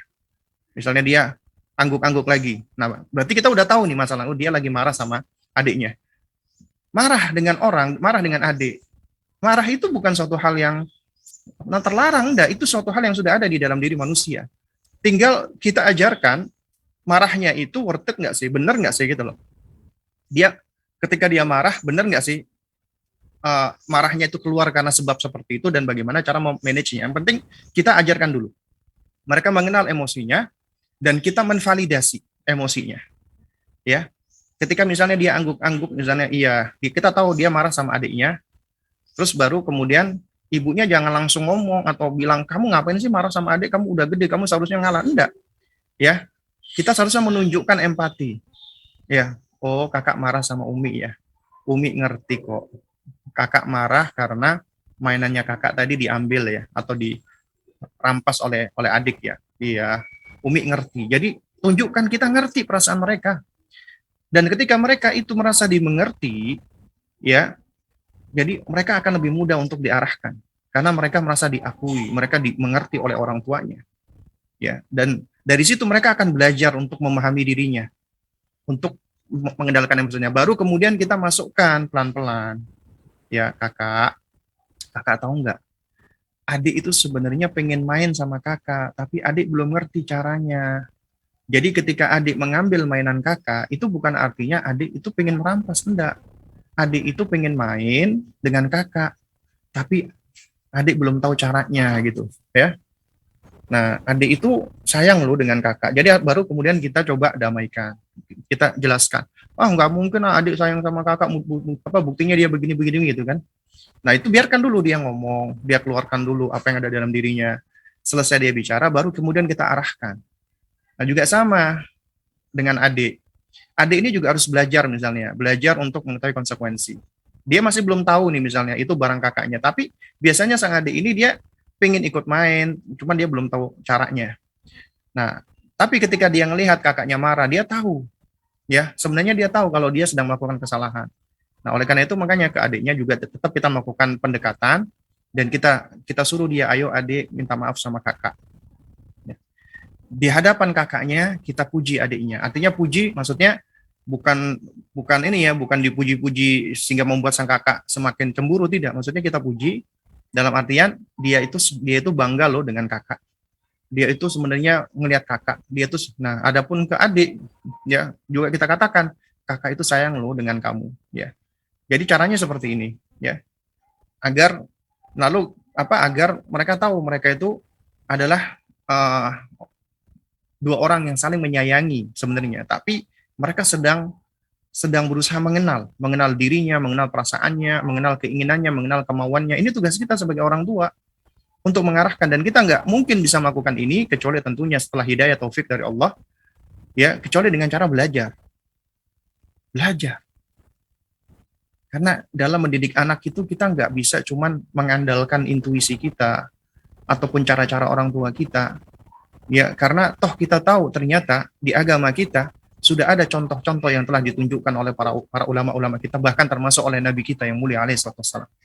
Di situ ada kaidah-kaidahnya. Ya. Dan yang paling dominan dari kaidah itu adalah kelemah lembutan. Ya. Yaitu kelemah lembutan, karena inilah yang menunjukkan bahwa ternyata yang perlu disentuh pertama kali sebelum kognisi adalah afeksi, hati dulu, perasaan dulu. Ya. Dan ini yang akan mengeratkan kita, membuat koneksi kita lebih kuat dengan anak kita. Kalau koneksi sudah kuat, maka kita akan lebih mudah untuk mengoreksi, untuk memberikan nasihat, untuk memberikan arahan. Ya. Dan ingat, ini anak masih 4 tahun, belum tamyiz, belum ngerti, dia sedang belajar mengenali dirinya. Kalau kita sikapi dengan kita sudah menghukum dia, apalagi sampai kita udah gadung kesel, kita kunci di kamar mandi, itu nggak baik, itu bisa menimbulkan trauma-trauma. Seharusnya sosok ibu itu bisa menunjukkan kasih sayang. Ketika sang anak ini misalnya dia lagi marah, ya, itu tidak kita balas dengan kemarahan. Nah, ini berarti memang dari kita orang tua mungkin masih ada ini, ya, luka-luka pengasuhan yang sebelumnya, yang sehingga akhirnya kita terapkan kepada anak kita. Ini nggak bisa kita stop, kita hentikan, kecuali kita bertobat kepada Allah Subhanahu wa taala, ya, dan kita berusaha untuk memaafkan orang tua kita. Juga termasuk diri kita sendiri. Nah, karena itu makanya nasihat saya adalah belajar, terus belajar. Ya, wallahu a'lam bishawab. Baik Ustadz, jazakallah khairan barakallahu fikum atas pertanyaannya. Semoga tadi bisa menjawab pertanyaan dari Pak Hafid di Kota Karawang. Baik, kami informasikan kembali kepada Anda semua pemirsa Rosyad TV yang ingin bertanya, silakan untuk menelpon di line interaktif kami di 0822 8888 6630, dan kami akan usahakan semampu kami dengan waktu yang terbatas untuk menyampaikan telepon Anda ataupun pertanyaan yang Anda kirimkan lewat WhatsApp ataupun di kolom komentar kepada guru kita Ustadz Abu Salma Muhammad Hafizullah Ta'ala. Baik, kita akan langsung masuk ke pertanyaan berikutnya karena masih banyak sekali pertanyaan yang masuk ke tempat kami. Kita akan bacakan pertanyaan berikutnya. Bismillah, Assalamualaikum. Saya izin menanyakan pertanyaan untuk Ustadz Abu Salma. Saya memiliki satu anak perempuan usia 2 tahun 4 bulan. Kondisinya kadang-kadang anak ini semangat untuk mengikuti saya wudhu dan sholat. Kadang ada waktunya dia justru tidak membolehkan saya sholat. Kadang ada juga kondisinya ketika diajak sholat dia tidak mau. Kemudian Afwan Ustaz, sebentar Ustaz. Labas. Karena ada masuk pertanyaan lagi, ketimpa pertanyaan tadi. Baik Ustaz. Panjangan ya pertanyaan. Iya. Kadang ada waktunya dia justru tidak membolehkan saya sholat. Kadang ada juga kondisinya ketika diajak sholat tidak mau. Apakah kondisi ini wajar untuk anak seusia ini? Kemudian bagaimanakah cara sederhana untuk mengasuh anak seusia ini agar fitrahnya tumbuh subur memahami akidah dan cinta kepada Rabb-nya? Selanjutnya, apakah pada usia ini sudah boleh diajarkan tentang rasa takut kepada Allah? Kalau Allah bisa marah, semisal perilaku anaknya kurang baik begitu. Apa hanya hal-hal baik dan positif-positif saja yang boleh diperkenalkan? Lalu kapan memulai mengajarkan anak tentang hukum boleh atau tidak boleh, baik tidak baik dan sejenisnya? Jazakallah khairan Ustaz. Oh, ya. Jadi pertanyaannya banyak ya, ada 4 kalau nggak salah ya. Baik, nah. Jadi jamaah sekalian mengatakan Allah Subhanahu wa taala ya. Kalau kita orang tua berusaha untuk belajar dan mengenali tentang sifat dan karakteristik anak ya di usianya, maka kita akan bisa belajar lebih bijak, lebih wise, lebih hikmah. Nah, anak-anak, apalagi di usia 4 tahun lebih ya, itu mereka memang belum diperintah untuk sholat ya. Tapi dengan kita melakukan sholat di hadapan mereka, mereka mencontoh kita, mereka ikutin kita, mereka tiru kita, alhamdulillah itu baik. Tapi memang ada fase-fase atau ada kondisi-kondisi di mana mereka itu, ya anak-anak kan mereka punya mood yang swing ya, yang suka berubah-ubah ya. Jadi bisa jadi ketika misalnya mereka ingin dibersamai oleh sang umi ya, ketika uminya pengen sholat, lalu kemudian dia tiba-tiba umi jangan sholat, misalnya begitu kan, ya. Karena memang kondisi anak itu beda-beda ya. Beda-beda dalam artian itu tergantung juga dengan perasaan dia, dengan mood dia. Nah ini tugas kita sebagai orang tua untuk berupaya mengenali kondisi dia, moodnya dia, kemudian kita mengenalkan perasaan dan moodnya dia dan menvalidasinya dan mengarahkannya. Contoh misalnya ketika suatu hari moodnya baik, ketika kita lagi sholat zuhur, dia masya Allah ikut ya meskipun wudhunya sampai basah-basah misalnya. Jangan langsung kita salahkan. Kadang-kadang ada orang tua, udah kamu sholat nggak usah wudhu, capek umi, baju kamu basah terus ya. Tapi kita ajarkan pelan-pelan. Nah, kalau berwudhu jangan buka air besar-besar ya. Buka airnya kecil-kecil aja. Juga ini termasuk kita menghemat air ya. Terus kemudian kita ajarkan pelan-pelan. Mereka itu sedang fase mencontoh ya. Lalu kita ajarkan mereka berwudhu. Meskipun misalnya basah sedikit, ya nggak apa-apa lah. Cuman masalah air. Yang penting mereka sudah mau berwudhu, mereka sudah mau sholat. Lalu kemudian mereka sholat berjamaah dengan kita. Alhamdulillah, meskipun mungkin ketika sholatnya masih belum benar, masih kadang-kadang goyang sana, goyang sini, ataupun mereka melakukan aktivitas lain. Yang penting mereka sudah mau sholat. Karena tujuan kita adalah kita ingin menjadikan mereka senang dengan sholat.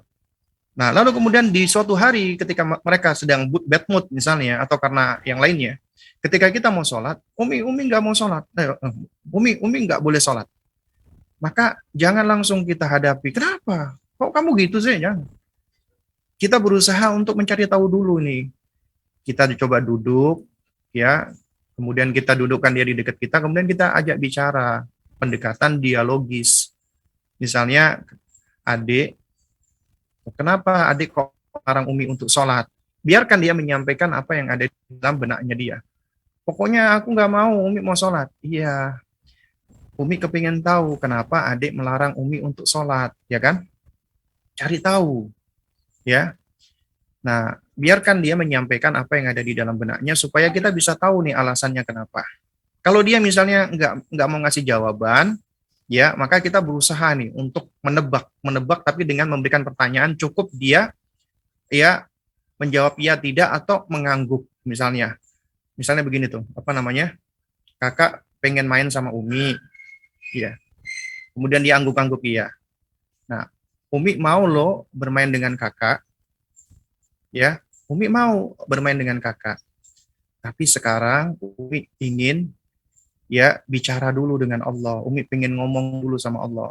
Karena sholat itu adalah sarana kita berbicara dengan Allah. Allah menciptakan Umi mata, tangan, semuanya. Allah berikan kepada Umi rumah. Allah berikan kepada Umi kamu. Umi pengen bersyukur dengan Allah Subhanahu wa Ta'ala. Jadi kita melakukan pendekatan-pendekatan ya yang mana kita kembalikan lagi, kita menstimulasi mereka gitu loh, bahwasanya semua apa yang ada di alam ini yang diciptakan Allah ini ya diantaranya Allah berikan untuk kita, maka kita wajib untuk mensyukuri gitu loh. Ya. Nah, ini adalah momen belajar bagi kita untuk apa? Untuk kita berdialog dengan anak kita dan kita berargumen dengan mereka. Tapi argumen yang benar, yang santai, dan kita sebagai orang tua, kita insya Allah lebih mampu untuk berargumen dengan mereka, asalkan kita punya pondasinya, kita punya kaidahnya, ya, dan kita bisa menyampaikan dengan cara yang baik dan benar, tidak dengan tergesa-gesa, tidak dengan kemarahan, tidak dengan emosi dan seterusnya. Insya Allah anak sesuai dengan fitrahnya akan lebih mudah menerima. Terus misalnya begini, misalnya kita tanya lagi tuh, kakak hari ini nggak, kakak hari ini lagi nggak kepengen sholat, kemudian diangguk-angguk. Ya udah kalau begitu kakak istirahat dulu ya, Umi dulu yang sholat. Setelah sholat baru kita ajak ngobrol lagi, ya. Ya. Jadi jangan langsung kita salahkan dia, kita jelaskan. Kamu tahu nggak kak kenapa Umi itu sholat?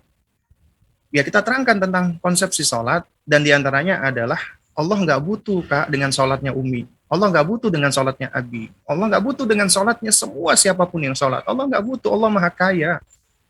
Tapi Abi, Umi, dan orang-orang yang sholat itu butuh dengan Allah. Kamu juga butuh dengan Allah. Allah yang berikan kita semua ini. Kita bersyukur kepada Allah. Di antara syukurnya kita sholat kepada Allah. Kita menaati Allah.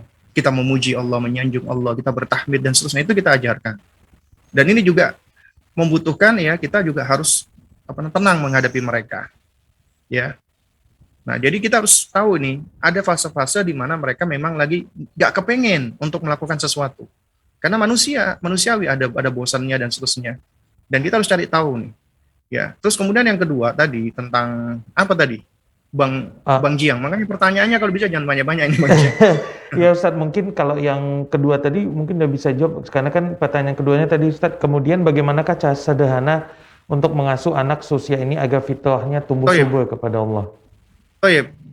Yang perlu kita perhatikan bersama adalah jangan sekali-kali kita mencari cara yang sederhana, cara yang mudah, cara yang instan. Jangan ya jamaah sekalian. Mendidik itu proses tarbiyah.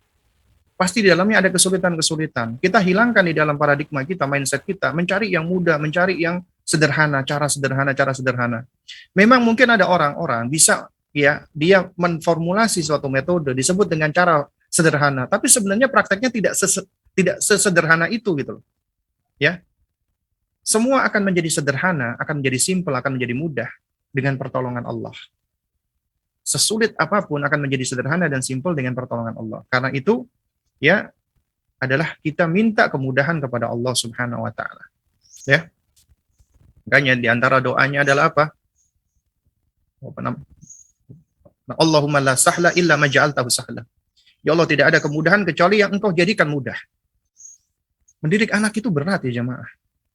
Membutuhkan nafas yang panjang, membutuhkan kesabaran yang ekstra, membutuhkan kebersamaan, sabar dan seterusnya, berat. Tapi bisa Allah berikan kemudahan. Sehingga seberat apapun akan menjadi mudah. Karena apa? Karena Allah berikan kemudahan. Allah kuatkan diri kita dan Allah mudahkan urusan kita. Karena itu makanya jangan kita berusaha selalu untuk mencari cara sederhana, cara yang simpel. Enggak.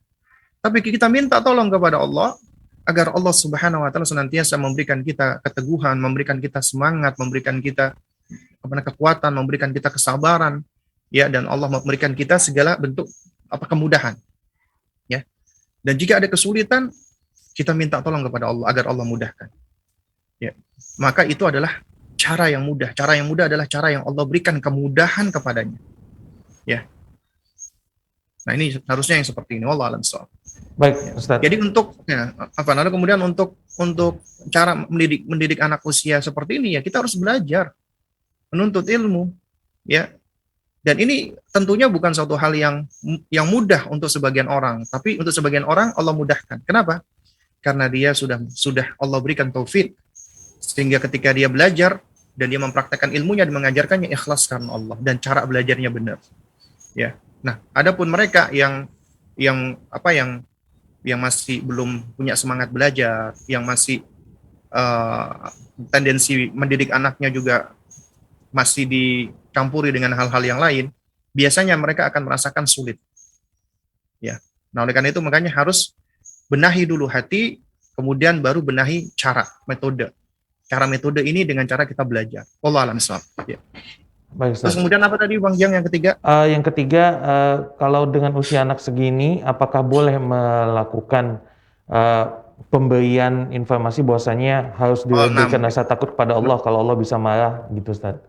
Oh ya, jadi sebenarnya begini ya, kaidah di dalam agama kita ya, kita tahu nih para nabi dan rasul itu diutus oleh Allah Subhanahu wa taala mubasysyirin wa mundhirin, memberikan bisyarah, memberikan berita gembira bagi mereka yang taat kepada Allah dan memberikan ancaman bagi mereka yang membangkang atau durhaka dari Allah Subhanahu wa taala. Jadi ada targhib, ada tarhib. ada motivasi, dorongan, ada ancaman-ancaman. Demikian pula Allah Subhanahu wa taala memberikan al-wa'du wal wa'id.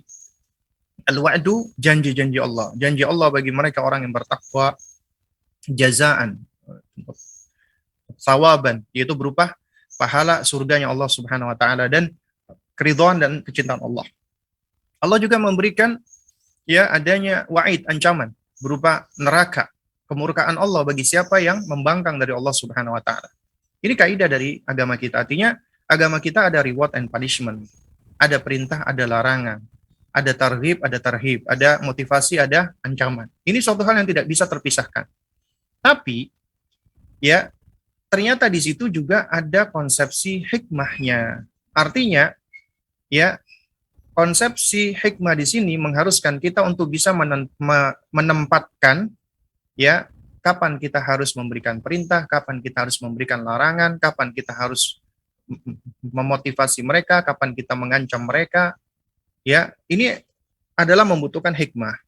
Nah, para ulama ketika beristimbat mengambil dari hadis tentang perintah salat, muru auladakum bisolati wa hum abna'us sab'in. Perintahkan anakmu untuk salat di usia 7 tahun. Ini targhib. Ya, dorongan. Kemudian wadribuhum 'alaiha wa hum abna'u asyrin. Pukul mereka ketika mereka enggak salat di usia 10 tahun. Ini baru tarhib. Ancaman. Dari sini para ulama menerangkan ya tentang kaidah di dalam mendidik itu adalah apa? At-targhibu muqaddamun minat tarhib. Memberikan dorongan, motivasi itu lebih didahulukan daripada memberikan ancaman. Ya, jadi harus dahulukan dulu nih memberikan dorongan, motivasi. Demikian pula di dalam hal tentang pilar ibadah, mahabbah, roja dan khauf. Para ulama menerangkan bahwasanya mahabbah itu pondasinya. Ya, pondasi yang paling mendasar. Nah, baru diikuti dengan roja dan khauf. Ya, oleh karena itu makanya ketika para ulama menerangkan, ketika diperintahkan anak usia 7 tahun untuk sholat, berarti kita berusaha untuk menumbuhkan rojaknya kepada Allah, ya akan balasan-balasan Allah tentang ibadahnya dia, tentang sholatnya dia, tentang surga, dan seterusnya. Kemudian di usia 10 tahun, Nabi ketika sudah boleh memberikan hukuman fisik, berarti kita hendak dia lebih menguatkan khaufnya, takutnya dia kepada Allah, baru boleh diancam-ancam. Usia di bawah 7 tahun, berarti ini usia pembangunan pondasi, yaitu mahabbah. Ya.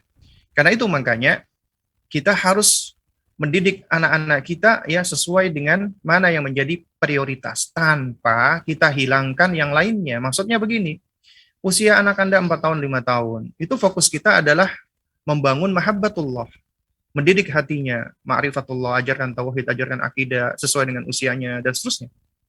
Ya, tapi bukan artinya kita nggak boleh ngancem, boleh sesekali. Ya, sesuai dengan kebutuhan. Ya, ini baru tepat. Bukan artinya kita hilangkan semua, enggak. Tapi kita terapkan sesuai dengan kebutuhan.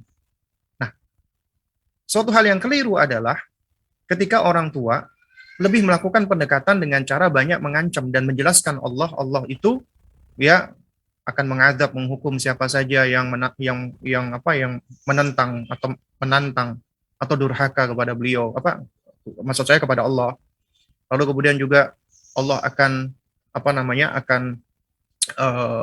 akan memberikan adab, Allah akan marah, Allah akan ya intinya sifat-sifat Allah Azza wa Jalla seperti ini ya ketika kita sampaikan kepada anak-anak kita ya di usianya yang masih dini itu biasanya akan menyebabkan suatu hal yang tidak baik.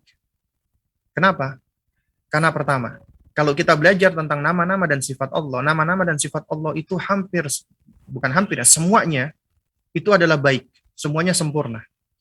Dan di situ ada sejumlah sifat dan perbuatan Allah, yang mana sifat dan perbuatan Allah ini tidaklah disifatkan secara bersendirian, kecuali disebutkan dengan lawannya. Contoh misalnya, Allahu al-mu'izzu wal mudhillu, Allah yang memuliakan dan yang menghinakan. Jadi, tidak sepatutnya kita hanya mengatakan Allah yang menghinakan, tanpa kita sebutkan Allah yang memuliakan. Jadi ketika disebutkan keduanya ini, maka disitulah kesempurnaannya. Demikian juga misalnya Allah al-mani wal mu'ti. Allah yang mencegah, menghalangi, dan Allah yang memberi. Ya. Makanya dikatakan Allahumma la mani'a ya. Lima a'taita, ya Allah tidaklah ada yang bisa mencegah apa yang Kau berikan. Jadi ini al-mani dan mu'ti harus disebutkan secara berbarengan. Nggak disebutkan cuman al-mani saja, yang maha mencegah, tidak, ya. Nah, juga sama misalnya Allah yang yang yang menyesatkan misalnya. Itu tidak disebutkan secara terpisah kecuali kita sebutkan Allah Al-Hadi, Allah yang maha memberi petunjuk. Nah, karena sifat-sifat yang seperti ini itu disebutkan harus dengan lawannya, itulah yang mengandung dari kesempurnaan Allah Subhanahu wa taala. Ya, jadi untuk menunjukkan Allah itu menyesatkan, tapi Allah yang memberikan petunjuk. Allah itu menghinakan, tapi Allah juga yang memuliakan. Ya, Allah itu yang mencegah dan Allah yang memberikan. Nah, ini menunjukkan apa? Supaya ya sifat-sifat Allah itu adalah begitu sempurna dan ini menunjukkan keadilan Allah. Beda sama orang yang hanya mengambil Allah maha mencegah, Allah itu yang maha menghinakan tanpa disebutkan. Itu akhirnya apa? Akhirnya kok Allah Subhanahu wa taala ini seakan-akan kehilangan ya sifat-sifat rahmahnya. Juga yang ketiga tentang sifat-sifat Allah, Allah mengadab, Allah berbuat makar, ya Allah. Nah, itu sebagai bentuk al-muqabalah, sebagai bentuk pembalasan. Artinya Allah tidak akan berbuat makar, Allah tidak akan menghukum, Allah tidak akan mengadab kecuali sebagai bentuk balasan kepada mereka yang memang berhak untuk mendapatkannya. Ya. Karena secara asal Allah tidak mengadab kecuali sebagai bentuk balasan. Allah tidak akan berbuat makar kecuali sebagai bentuk balasan atas apa yang dilakukan oleh mereka yang hendak berbuat makar kepada Islam. Maka Allah balas makar mereka. Makanya dikatakan sebagai bentuk pembalasan. Ya, ini sebagai ya sifat-sifat di mana Allah Subhanahu wa taala melakukan balasan kepada mereka. Ya, karena itu kita nggak boleh mengatakan Allah al-makir, Allah yang maha berbuat makar. Tidak diperbolehkan. Karena sifat makarnya Allah ini adalah sebagai bentuk pembalasan Allah terhadap mereka yang memang berhak. Tapi kalau kita perhatikan ya yang lainnya itu semua adalah sifat-sifat kemuliaan, kesempurnaan. Yang mana ini dominan. Yang sepatutnya ini kita ajarkan kepada anak-anak kita agar mereka semakin takjub. Ya, semakin senang, semakin bangga dan mereka cinta dengan Allah Subhanahu wa taala karena ya nama-nama dan sifat-sifat Allah yang dominan ini.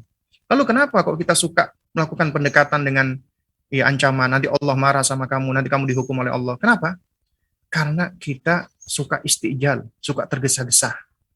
Kita kepengen anak itu cepat berubah atau menaati kita, menurutin kita. Akhirnya kita lakukan dengan cara ancaman-ancaman, ya. Ini efektif tidak? Bisa jadi efektif saat itu, tapi kemudian akan meninggalkan ya suatu dampak yang tidak baik. Anak Anda ancam misalnya karena dia nggak mau mandi. Kamu nggak mau mandi ya, kamu nanti bau, kamu nanti. Allah nggak suka sama orang-orang yang bau. Allah benci sama orang-orang bau. Akhirnya yang ada di dalam benaknya, kok Allah itu bawaannya nggak suka, benci, marah, dan semisalnya. Akhirnya dia ngelihat orang tuanya juga sama, suka marah, suka ini. Berarti dia mendapatkan gambaran Allah itu seperti itu. Waliyadzubillah. Jadi image yang terbentuk adalah image yang jelek. Nah, karena itu makanya kita lakukan pendekatan dengan kita jelaskan kebaikan-kebaikan. Ya, sifat-sifat Allah yang maha sempurna. Nah, tapi kita boleh sesekali kita terangkan, misalnya ketika mereka melihat suatu keburukan, misalnya mereka nggak sengaja ngelihat ada suatu acara di YouTube ya, iklan misalnya, ya, nah itu kita harus jelaskan, nah itu nggak baik ya nak. Oh kenapa Mi? Yang pertama ya di dalam iklan ini misalnya ada wanita-wanita yang nggak pakai baju, ya, padahal wanita itu dijaga oleh Allah, dilindungi oleh Allah. Di antaranya dengan cara untuk menutupi auratnya. Ya. Nah, itu kita ajarkan sebagai bentuk perlindungan. Baru kemudian ya kita jelaskan bahwa Allah nggak suka. Nah, kemudian pertanyaan yang terakhir tadi, boleh nggak sih kita atau kapan sih kita mengajarkan anak ini boleh, ini nggak boleh, ini. Ya, itu dari semenjak dini mereka. Karena mereka belum memiliki kemampuan tamyiz ya bainal khata' was shawab, itu tugas kita untuk menjelaskan. Ini halal, ini haram, ini boleh, ini nggak boleh, ya. Itu adalah tugas kita. Ini baik, ini tidak baik, ini benar, ini salah. Itu tugas kita, ya. Tugas kita adalah mengajarkan mereka dari semenjak dini mereka. Misalnya contoh, mereka suatu ketika ngomong kotor-kotor, mereka dapati dari temannya, maka kita katakan, ya kakak, itu perkataan yang nggak baik, perkataan yang buruk. Ya, dan kita sebagai muslim tidak sepatutnya kita bicara seperti itu. Allah menyukai perkataan-perkataan yang baik dan Allah tidak menyukai perkataan-perkataan yang buruk atau perkataan yang jelek. Itu kita harus ajarkan. Kemudian ketika mereka misalnya lihat TV ya, misalnya mereka nyalain TV kemudian ada acara-acara maksiat atau ada acara kesyirikan. Kita langsung stop, kita langsung cut. Kakak matikan TV-nya, Kak. Ya. Lumi kenapa? Itu acara-acara yang jelek, acara yang buruk. Ya. Jadi agar supaya mereka tahu ini baik, ini buruk dari semenjak dininya. Ya. Dan kita boleh melarang mereka apabila itu memang berkaitan dengan haknya Allah. Nggak boleh, Kak. Nggak boleh. Allah nggak suka, Allah benci, Allah marah. Itu boleh dalam hal-hal yang sifatnya prinsip. Ya, itu seperti itu. Sesuai dengan kebutuhannya. Ya. Sesuai dengan kondisinya. Tapi tidak setiap waktu kita melakukan pendekatan seperti ini. Karena yang paling dominan setelah itu adalah kita ajarkan mereka tentang nama-nama, sifat-sifat dan perbuatan-perbuatan Allah yang maha sempurna, yang maha baik. Ya Allah alam shawab. Masya Allah, jazakallah khairan, barakallahu fikum Ustaz atas jawabannya, dan mohon maaf jika pertanyaannya panjang sekali Ustaz. Insyaallah kedepannya akan kami sorot ya, pertanyaan yang single-single aja Ustaz. Baik, Nah, karena masih banyak juga pertanyaan lainnya Ustaz. Ini kita akan masuk ke pertanyaan berikutnya Ustaz. Assalamualaikum Ustaz, izin bertanya, bolehkah kita sebagai orang tua mencubit anak dengan alasan agar anak bisa diatur dan mendengarkan kita? Syukran Ustaz. Anaknya berapa usianya? Tidak disebut Itu ini nggak Ustaz. disebutkan. Nggak ada disebut Ustaz.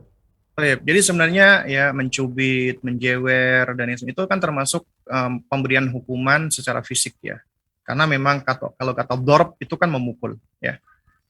Nah, tapi juga termasuk kategori di dalamnya adalah ketika kita melakukan sesuatu dari tubuhnya dan itu menimbulkan rasa sakit ya, dengan cara mencubit, menjewer, menyentil ya, atau yang semisalnya. Berarti ini adalah sebagai bentuk hukuman ya. Dan kembali lagi, kaidah di dalam memberikan hukuman itu juga nggak sembarangan. Artinya begini loh, yang pertama, anak Anda di usianya masih tufulah, itu pertama dia belum tahu konsep baik benar, salah benar. Nah, karena itu makanya tidak sepatutnya seseorang dihukum karena sesuatu yang tidak dia ketahui. Artinya kewajiban kita memberitahu dia terlebih dahulu agar dia tahu. Jadi dia harus ngerti dulu ini. Jadi menghukum anak ya adalah supaya ya maksud saya ya, sebelum menghukum anak ya kita harus cari tahu dulu apakah dia udah tahu nggak itu yang dia lakukan itu benar atau tidak sebelum kita memberikan hukuman. Lalu yang kedua juga, hukuman itu kan tidak langsung diberikan dengan pukulan, tidak, atau dengan satu jenis hukuman yang dilakukan secara fisik, tidak. Tapi pemberian hukuman itu harus berurutan. Ya mulai dari kita misalnya memberikan nasihat, memberikan arahan, kita ingatkan dulu, ya lalu kemudian kita boleh memberikan hukuman. Hukuman itu sebenarnya tidak langsung dengan fisik. Bahkan itu Syekh Yusuf Muhammad Al-Hasan di dalam Al-Wajiz fi Tarbiyah ketika menerangkan tentang hukuman, itu hukuman kepada anak kecil itu bisa dimulai dari pandangan mata. Artinya ketika Anda melihat dengan pandangan mata nggak suka, anak-anak itu udah bisa melihat loh. Mereka sudah ngerti ya bahasa tubuh Anda. Ketika Anda mendelik misalnya, dia tahu uminya lagi nggak suka. Itu bagian dari hukuman. Anda nggak perlu bicara misalnya ketika dia melakukan sesuatu, Anda cuma melotot aja. Anak itu sudah langsung tahu. Ya, dia langsung merasa tidak nyaman. Ya. Atau hukuman itu diantaranya adalah kita menghentikan atau tidak melakukan sesuatu yang biasa kita lakukan. Misal contoh, misalnya setiap sore ya kita menemani mereka untuk nonton YouTube, misalnya YouTube Kids ya, YouFit Kids misalnya. Karena kita udah punya aturan nih, anak-anak pakai gadget maksimal 1 jam, dibagi. Ya misalnya pagi 15 menit, sore misalnya 20 menit misalnya. Tapi itu kita bersamai. Nah, kemudian dia melakukan kesalahan, kita boleh hari ini tidak ada gadget. Itu sebagai bentuk hukuman. Yang tadinya kita biasa lihat bareng-bareng, nggak ada. Itu boleh kita jadikan sebagai bentuk hukuman. Ya, kemudian juga bentuk hukuman adalah kita menghajar mereka, nggak ngajak mereka bicara. Tidak mengajak mereka ngomong. Ketika anak kita lewat, ya kita cuekin gitu loh. Ketika ngomong ya kita cuekin. Itu bentuk hukuman. Ya. Dan anak-anak ketika dihajar seperti ini, umumnya mereka merasa tidak nyaman karena mereka dicuekkan dengan orang tua yang apa namanya, yang sebenarnya mereka butuh dengan perhatian mereka gitu. Nah, tapi kalau ada orang tua, Ustadz, anak saya hajar kok malah semakin menjadi-jadi. Nah, berarti ada sesuatu dengan Anda dan pola asuh Anda di situ. Berarti mereka tidak merasa nyaman dengan Anda. Ketika Anda hajar dia, mereka akan mendapatkan suatu hal yang membuat mereka merdeka. Ada yang keliru berarti di situ. Anda harus cari tahu. Ya, apa itu? Berarti ada bonding atau attachment yang mulai lepas, dan itu bahaya. Kenapa? Karena anak ketika didiamkan oleh orang tuanya, biasanya mereka merasa tidak nyaman, dan itu bisa menjadi hukuman, ya. Dan kemudian juga, ya, kita juga harus lihat ini jenis perbuatannya, layak nggak sih jenis perbuatannya itu sampai dihukum seperti itu gitu loh. Karena begini loh, ya, memberikan hukuman, apalagi jeweran, cubitan, itu seringkali adalah suatu hal yang kita mendapatkan reaksi instan, ya, bentakan juga. Kenapa? Dengan hal seperti itu, mereka seakan-akan langsung nurut dengan kita, tapi menurut dengan perasaan yang seringkali diiringi dengan perasaan yang marah, yang sedih, yang kecewa, yang jengkel, dan seterusnya. Ya, mungkin mereka nurut, tapi nurutnya mereka itu diiringi dengan hal-hal yang seperti itu. Ya. Kenapa? Karena kita ingin instan, cepet-cepetan. Padahal kita tidak sedang sekedar mendadak, tapi mendidik, ya. Ya. Karena itu ya jemaah sekalian muliakan Allah, lakukan pendekatan yang baik. Anda ingin didengarkan, maka Anda belajar untuk supaya, ya, mendengar mereka, memahami mereka, memberikan perhatian kepada mereka agar Anda didengarkan oleh mereka. Karenanya kita harus memperbaiki cara pendekatan kita, cara bicara kita, cara ngomong kita, cara kita untuk meminta sesuatu kepada mereka. Itu harus dengan cara-cara yang baik gitu loh. Dan ini memang butuh waktu, butuh proses, ya. Karena umumnya orang tua kepingin cepet-cepetan, akhirnya ya kalau nggak nurut langsung dicubit, langsung dijewer atau ditarik rambutnya, ya. Nah, ini adalah suatu hal yang kurang hikmah. Ya, wallahu a'lam bishawab. Baik Ustaz, jazakallah khairan barakallahu fikum. Karena terbatas waktu, jadi ini 2 pertanyaan terakhir, boleh ya Ustaz? Nah, betul. Baik Ustaz, ini ada pertanyaan selanjutnya. Assalamualaikum Ustaz, bagaimana ya cara mengolah emosi dalam mendidik anak? Dan cara apa yang bisa kita lakukan untuk meredam emosi saat udah pengen marah-marah dalam pengasuhan anak-anak? Anak saya umur 6 tahun dan 4 tahun, Ustaz. Nah, baik. Jadi sebenarnya ini udah diajarkan oleh Nabi kita yang mulia alaihi salatu wassalam. Bagaimana cara kita untuk memanage emosi. Ya, Allah Subhanahu wa taala udah berikan kepada kita memang wijdan, emosi, perasaan, ya. Kemarahan, murka, itu memang ada di dalam diri kita. Tapi secara asal, ya, sifat-sifat atau karakter-karakter seperti ini itu adalah suatu hal yang netral. Artinya kita tidak tiba-tiba marah. Kenapa kita marah? Kita marah karena ada yang menstimulasi, ada yang merangsang, sehingga dari faktor eksternal yang merangsang itulah akhirnya kita pun munculnya marahnya, emosinya. Ya, ketika kita melihat sesuatu, mendengar sesuatu, atau memikirkan sesuatu, baru akhirnya kita marah. Nah, karena itu yang perlu kita pahami, ya, untuk agar kita bisa manage emosi kita, ya, yaitu yang pertama, ya, yakini bahwasanya anak Anda itu karunia dari Allah sekaligus ujian dari Allah. Artinya Anda akan mendapatkan ujian-ujian melalui anak Anda, dan itu mengharuskan Anda untuk menyikapi dengan bersabar, ya, karena mereka amanat dari Allah yang harus dijaga, yang harus dipelihara, dan itu kuncinya, ya, setelah ilmu dan mempraktekkan ilmu itu harus dengan kesabaran. Sabar. Kemudian yang kedua, ya, di balik segala bentuk ujian-ujian tersebut, dengan kesabaran tersebut, Allah sudah sediakan pahala yang berlimpah dan manfaat untuk orang tuanya di dunia dan di akhirat. Di dunia mendapatkan manfaat, juga demikian di akhirat juga akan mendapatkan manfaat, ya. Lalu kemudian yang ketiga, ketika kita lagi emosi, ketika kita lagi marah, ya, tiba-tiba kita melihat sesuatu yang menyebabkan emosi kita langsung keluar, ya. Yang kita lakukan adalah apa? Ikuti nasihat Rasulullah SAW. Di antaranya kata Nabi SAW, apa namanya? Idza ghadiba ahadukum falyaskut. Apabila salah seorang dari kalian itu lagi marah, tiba-tiba marah keluar, maka diam. Jadi yang kita lakukan adalah diam.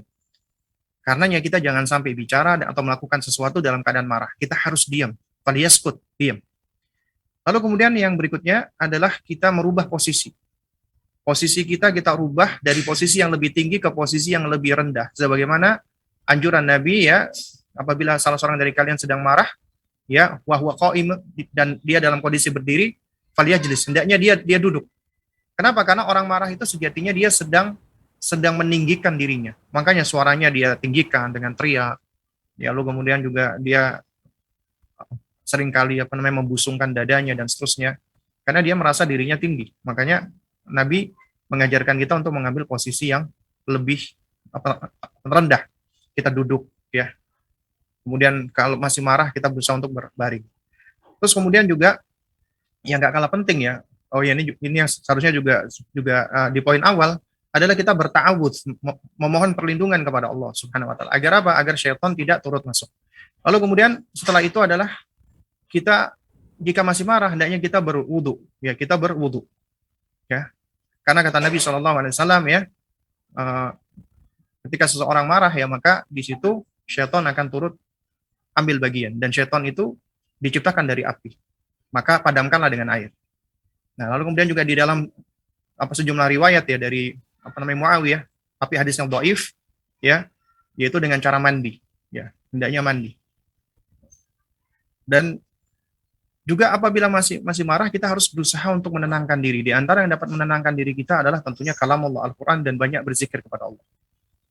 Jadi kalau ada anak kita membuat kita marah, jangan kita dekati dulu, kita menjauh dulu, kita diem, ya, kita mengatur ya diri kita dengan, ya, kita boleh misalnya, namanya orang marah kan jantung berdebar-debar, kita mengatur napas, tarik napas dalam, kemudian kita keluarkan. Ini suatu hal yang sifatnya mubah.